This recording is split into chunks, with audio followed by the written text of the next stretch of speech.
Hey, in this video I'm going to be talking about Warframe. This is going to be kind of a review of the game, but from a more experienced player's mindset. When I say Warframe, many things might come to mind. And it's an interesting game. Many people perceive it as, and most reviews say, free-to-play done right. There is many a video praising Warframe from many YouTubers, but as of late, especially the community that plays the game, most of which are constantly criticizing it. In this video, I hope to dive into why that's the case. First, I gotta put my bias out of the way. I have a total of 481 hours as of the making of this video, but I will say that, and I have not yet completed all the things in the game. I haven't killed the Profit Taker, Exploiter, done a 1 hour survival or more, and much more. So some might say you haven't fully completed the game, but I'm pretty close. I've got the main gameplay loop.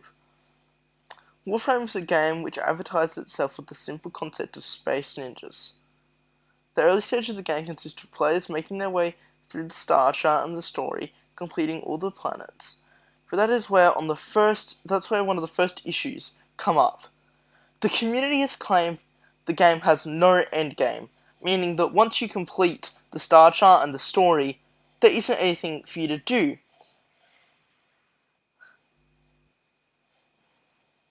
There is still content, getting prime warframes and weapons, which are just the same as the base game's weapons and warframes, but a bit better. Unlocking powerful ribbons. All this good gear would make the players believe this is building up something, but in reality, this isn't the case. Other grindy games, there would be content like raids, which would make all that grinding pay off, but Warframe struggles to do so.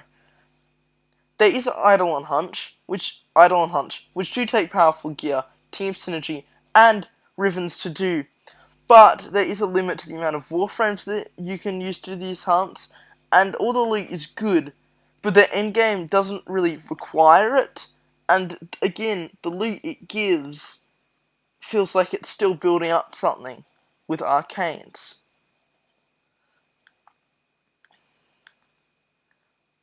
But this is where a large divide in the community often happens. People that want more content so they can try and have an endgame, but other part of the community wants for the content that is already in the game to be refined. But every time the developers add more content, it usually requires new resources, which just annoys the players.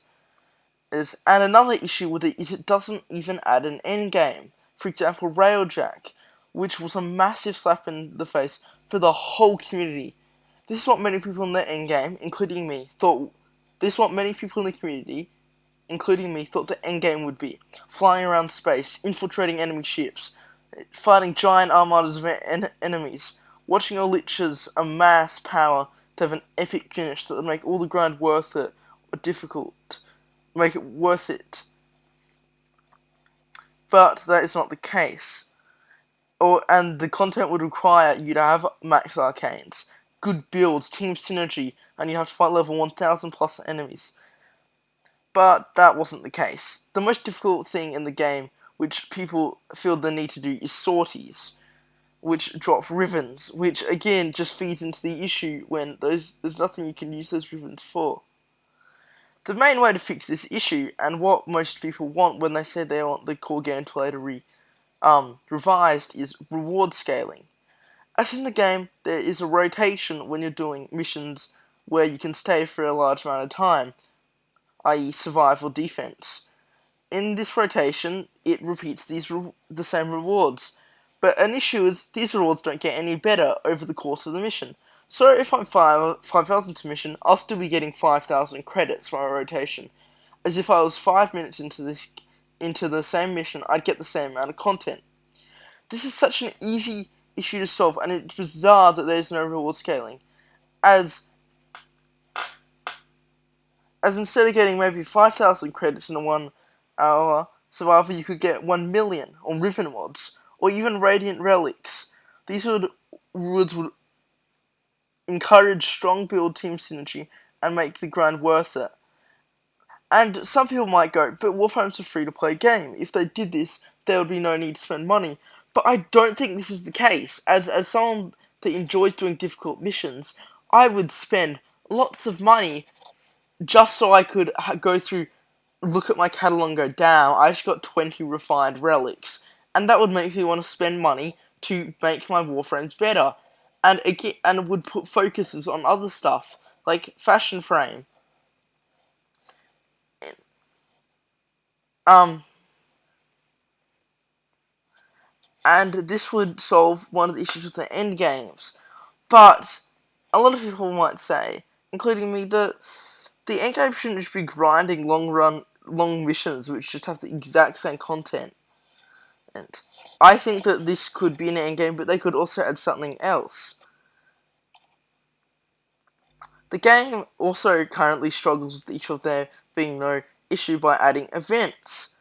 But an event is never added which has amazing rewards and requires a good build, as Warframe still feels the need to cater to new players. As when, which just makes it worse for the game, as the new player experiences the most amount of content.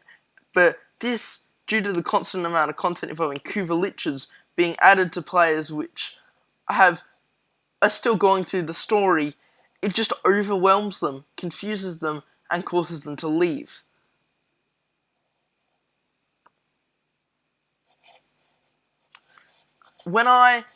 For example, when Scarlet Spear came out, I was baffled that the event would not have a high level option for enemies, which would ramp up the amount of credits you get.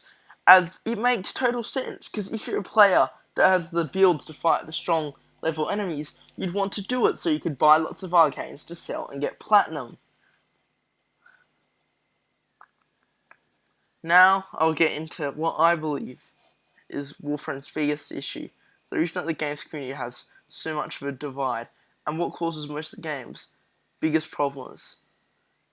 And that is the lack of identity. Some might say the main issue is the end game or the content that's in it, but the main issue is Warframe has no identity. As the game has two identities which are constantly bashing against each other.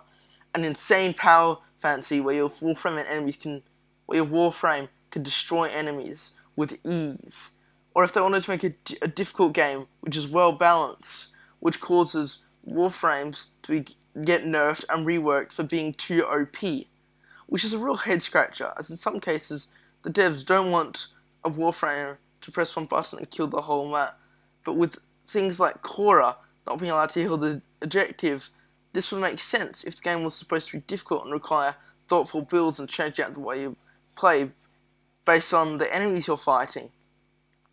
But that isn't the case, so this leads to updates taking the game in one direction and another update steers it in the exact opposite direction, which annoys the community. When a Warframe gets unfairly nerfed for being too OP, when it takes good build and specific playstyles to use it creatively, it's annoying as it confuses the playbase. The game has no identity. Is it supposed to? Are you supposed to be stealthy to get through missions like Spy, or are you just supposed to run in with a Sarin and just kill the whole map? I'm going to reiterate my main points. The game feels like it has no endgame, and once you complete all the quests, it feels kinda empty. The game's constantly adding new content and not focusing on improving what the game already has. And the new content is steered towards players who have not yet fully completed the content that exists, which just overcomplicates the new player experience. And this just causes the issue to be worse, as there's less people playing the game. The game also struggles with its identity, not knowing if the game is supposed to be an easy power fantasy, which lets you change up your playstyle, or depending on the mission, or face the consequences, or if it should just be a breeze to get through. Hey, I'm just adding this in now while I record the audio, because I wrote this script basically 2 weeks ago, and the latest dev stream has introduced higher level content, which they claim will have reward scaling. I still think this doesn't solve the issue, as I think it would be cool if you could have the commitment of just staying in a survival and having rewards ramp up and ramp up. But this actually gives hope to my reward scaling idea. But again, I still worry that the game's bad identity crisis will put it down more because of the fact that certain Warframes just won't be viable for this high level content in the future. So yeah, thanks for watching, and I hope you enjoyed.